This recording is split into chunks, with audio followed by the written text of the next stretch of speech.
अदाकारा तमन्ना भाटिया की मुश्किलात में इजाफा होता नजर आ रहा है। महादेव बेटिंग ऐप केस में अदाकारा का नाम सामने आया। फिल्म अदाकारा से इन्फोर्समेंट डायरेक्टरेट ईडी ने इनके गुवाहाटी दफ्तर में पूछताछ की। इस मामले में तमन्ना भाटिया से मुलजिम के तौर पर नहीं बल्कि इस ऐप की तशहीर के सिलसिले में पूछताछ की जा रही है। अदाकारा हाल ही में फिल्म सत्री 2 की वजह से खबरों में थी, जिसमें इनका गाना आज की रात ट्रेंड कर रहा था। ईडी ने तमन्ना भाटिया को HBZ ऐप घोटाले में पूछताछ के लिए बुलाया था। तमन्ना दोपहर तकरीबन 1:30 बजे गुवाहाटी में ईडी के दफ्तर पहुंची और इनकी मां भी उनके साथ मौजूद थी। मशहूर इस्लामी मुबल्लिग मुफ्ती सलमान अजहरी की जमानत सुप्रीम कोर्ट ने मंजूर कर दी। तकरीबन 9 महीने से मुफ्ती सलमान जेल में मुक़ीद थे। जारिया साल 4 फरवरी को नफरत अंगेज तकरीर के इल्जाम में मुफ्ती सलमान को गुजरात ATS की जानिब से हिरासत में लिया गया था। गुजरात पुलिस के मुताबिक मुंबई में मुकीम इस्लामी मुबल्लिग मुफ्ती सलमान अजहरी ने 31 जनवरी की रात यहाँ B डिवीजन पुलिस स्टेशन के करीब एक खुले मैदान में मुनक़िदा एक प्रोग्राम से खिताब किया था।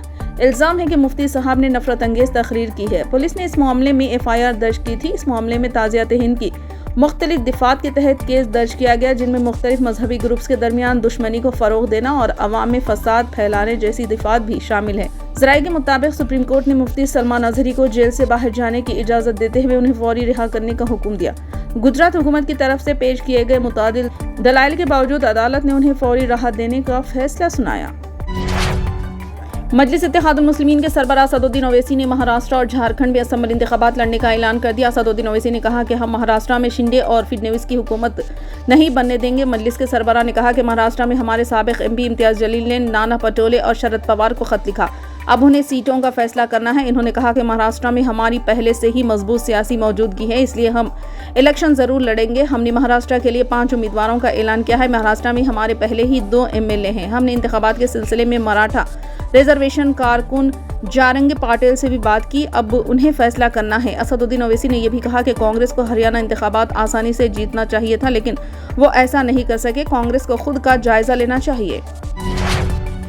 NCP लीडर बाबा सिद्दीकी के कत्ल के बाद सलमान खान को खुसूसी सिक्योरिटी दी गई है। इन्हें Y+ सिक्योरिटी दी गई। इनकी तमाम मुलाकातें और यहाँ तक कि शूटिंग भी मनसूख कर दी गई। इसके अलावा इनके करीबी लोगों को भी इनसे मुलाकात ना करने का मशवरा दिया गया। बाबा सिद्दीकी के कत्ल की जिम्मेदारी लेते हुए लॉरेंस बिश्नोई गैंग को सलमान खान से दूर रहने का मशवरा दिया गया था।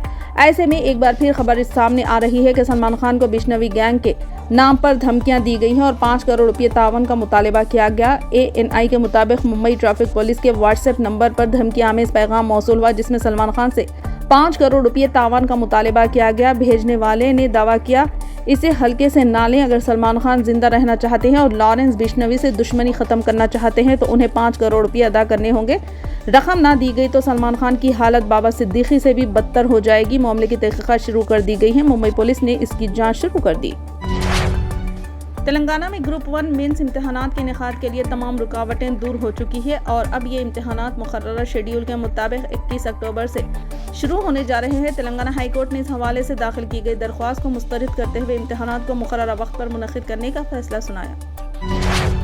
सदर प्रदेश कांग्रेस आंध्र प्रदेश YS शर्मिला ने APSRTC में सफर किया और वजीर आला चंद्रबाबू नायडू की ज़ेरे क़यादत हुकूमत को RTC बसों में खवातीन को मुफ्त सफर की सहूलत की फराहमी के इंतखाबी वादे की याद दहानी कराने के लिए पोस्ट कार्ड मुहिम शुरू की। शर्मिला और कांग्रेस की महिला कायदीन ने RTC बस में सवार होने के बाद टिकट खरीदे। दिगर खवातीन के साथ इन्होंने पोस्ट कार्ड पर मितन डिस्प्ले किया जो वजीर आला चंद्रबाबू नायडू के नाम तहरीर था। इन्होंने नायडू से मुतालिबा किया कि वो इंतखाबी वादे को बउजलत मुमकिन पूरा करें। Hyderabad disaster response and estate protection agency hydra जल्द ही शहर की सड़कों पर फुटपाथों पर किए गए मुस्तकिल कब्जों को हटाने के लिए मुहिम शुरू करेगी। ये फैसला मुश्तरका जायज़े मीटिंग के दौरान कमिश्नर AV रंगनाथ की क़यादत में किया गया। कमिश्नर रंगनाथ ने वजाहत की कि फुटपाथों पर कब्जा करने वाले ताजिरों को पहले नोटिस दी जाएगी ताकि वो खुद अपना सामान हटा सकें। इस मुहिम के दौरान पावर ट्रांसफार्मर्स, टेलीकम्युनिकेशन, कंस्ट्रक्शन और कूड़े के डब्बों के इर्द गिर्द मौजूद रुकावटों को भी हटाने के इक़दाम किए जाएंगे। मजीद बराह रंगनाथ ने बताया कि ट्रैफिक के दबाव को कम करने के लिए हाइड्रा महकमे ट्रैफिक के साथ मिलकर काम करेगी ताकि ट्रैफिक के औकात में भीड़ को काबू किया जा सके और सड़कों की बेहतर तौर पर इस्तेमाल किया जा सके। याद रहे कि greater Hyderabad municipal corporation GHMC ने बाकायदा तौर पर हाइड्रा को मजीद इख्तियारात देते हुए अवामी असासों जैसे सड़कें, नाले, गलियां, आबी ज़खायर, खुली जगह और अवामी पार्कों की हिफाजत की जिम्मेदारी सौंप दी है। कांग्रेस की जनरल सेक्रेटरी प्रियंका गांधी वड्रा ने कहा कि उत्तर प्रदेश में स्टेट सिविल सर्विस इम्तिहान का दूसरी बार मुलतवी करना योगी आदित्यनाथ हुकूमत की नाकामी है और ऐसा लगता है कि पेपर लीक करवाना भारतीय जनता पार्टी हुकूमत की पॉलिसी बन चुकी है, जिसकी वजह से नौजवानों का मुस्तकबिल तबाह हो रहा है। मोहतरमा वड्रा ने कहा कि यूपी PCS के प्रीलिम्स इम्तिहान को दूसरी बार मुलतवी कर दिया गया। फिलहाल के लिए बस इतना ही। देखने के लिए शुक्रिया।